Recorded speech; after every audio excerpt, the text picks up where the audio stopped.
And the word on the street is surrounding Prince Harry and whether he will indeed come back to the UK for the 10th anniversary of Invictus and whether he can persuade Meghan and the children to accompany him and maybe for them to see their grandfather, the King. Apparently, though, this rests on their security as the Prince fought and lost his case for the same level of protection that he enjoyed as a working royal. He's clearly aware of how unpopular his family and in particular Meghan is, and don't try and say it's because of her race. It's got nothing to do with that. Harry, it's because of her and indeed your behaviour and your treatment of your own family. That's why you are both deeply unpopular in the UK. Take American Riviera Orchard, or I like to call it ARO, another ridiculous offering.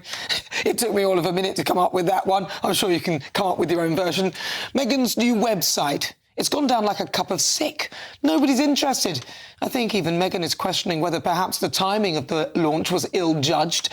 Don't get me wrong, she's good at being an influencer. The TIG was a great success. But the rumours swirling at the moment are that she's concerned that the timing might make her look bad. Hello, Earth calling Meghan. It looks really, really, really bad.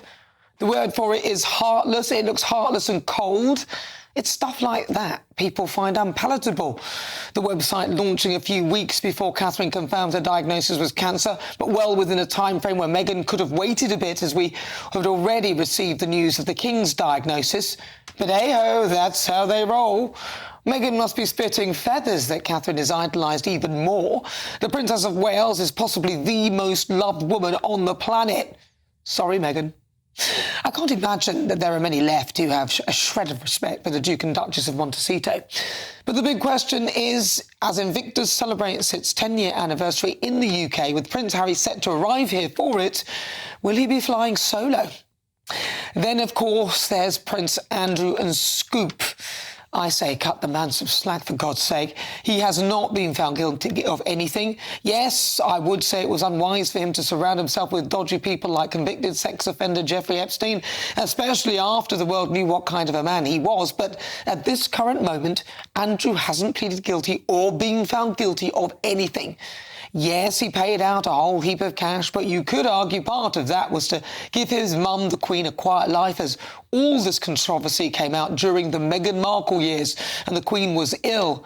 So in my humble opinion, I think he was trying to protect his mum from having to deal with yet more controversy and buying time.